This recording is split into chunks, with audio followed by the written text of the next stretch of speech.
Hi, I'm Pastor Brian, pastor here at My Commission, and we're on to week 3 of our series, Words That Jesus Would Say. You know, week 1, we started with something simple, saying, hey, don't give up, I'm still with you.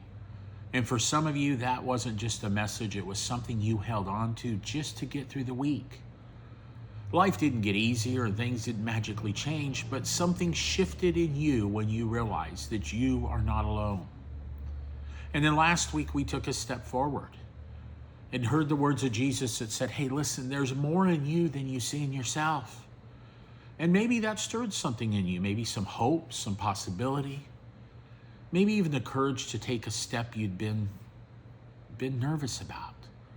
But if we're honest there, the moment that we start stepping forward, fear shows up.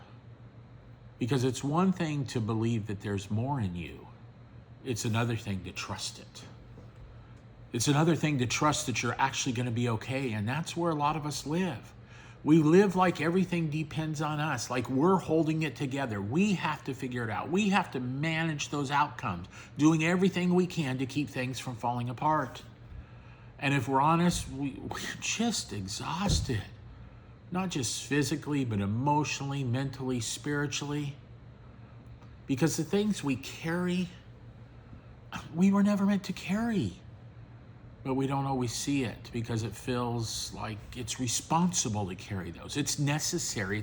It's my survival. But what if what we're calling survival is actually us controlling things? What if the reason is you're tired is because you're trying to hold together what God never asked you to hold together? What if the pressure you feel isn't just your life, but that you're trying to carry it all by yourself? So let me ask you, what if you're actually not the one holding everything together? What if you're being held? And I know that sounds good, but it may not always feel true. Because life can feel unstable. Things can be uncertain. Like one more thing might be too much. And in those moments, we grit tighter, we try harder, we hold on, but we think, if I don't hold this together, everything's going to fall apart. But what if the truth is this? It's not all depending on you. What if right now you're the one being held? And you know what? This isn't just something I'm saying. This is what Scripture shows us. Jesus says in Matthew 10:2, no one can snatch you out of his hands. Isaiah 49:16 says, you are engraved on his hands. And Romans 8:38 and 39 says, nothing can separate you from his love. Do you see the pattern? This does not talk about how strong you are. This is about how secure you are. You are held. You're not hanging on, you're held. And that's different. Because most of us live life like we're hanging on. But Jesus says, listen, you're in my hand. You know, think about a child crossing a busy street. There's the one version where the child is holding on to the parent's hand. Now, the problem is they can let go, they can get distracted, they can pull away.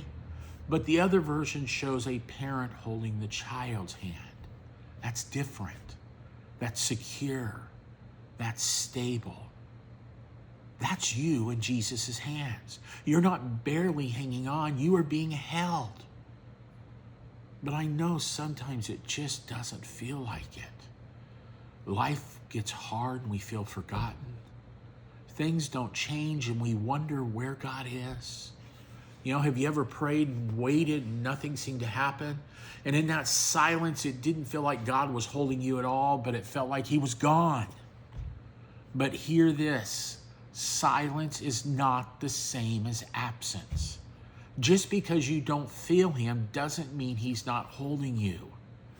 Scripture says you are engraved, not written in pencil, it's permanent. And if that's true, then nothing can separate you, not fear, not failure, not your past, not what you're dealing with right now, nothing. There is nothing in your life right now that has the power to remove you from God's grip. And if you're gripping everything, trying to control the outcomes, keeping things together, carrying it all, and it's wearing you down, what if your exhaustion is coming from you trying to hold something together that God never asked you to? If Jesus were sitting across from you right now, he wouldn't say try harder. He wouldn't say hold it together. He wouldn't even say don't mess this up. He would say, hey, you are held even now. You're not slipping. You're not falling through my hands. You are held. So right where you are, if you've been carrying too much, just take a breath. Maybe quietly say to yourself, I don't have to hold it all. Not because everything's fixed, but because I'm not holding it alone. Week 1 said, hey, don't give up. Week 2 said, there's more in you. Week 3 is telling you you are held. Because if you're going to step into more, you have to stop living like everything depends on you. You are not barely hanging on, you're being held. You are not forgotten, you are known. You are not slipping, you are secure. So this week, when fear shows up, when life feels unstable, remind yourself at that moment that God is holding you. And maybe that next step you need to take isn't to try harder, it's to loosen your grip and trust that he's holding you. Next week, we're going to dive even a little deeper, because even when you know you're held, fear creeps in and tries to start speaking. But realize fear does not get the final word. So don't miss it. We hope to see you then. And if you're encouraged, make sure you share this with someone who needs to hear it today.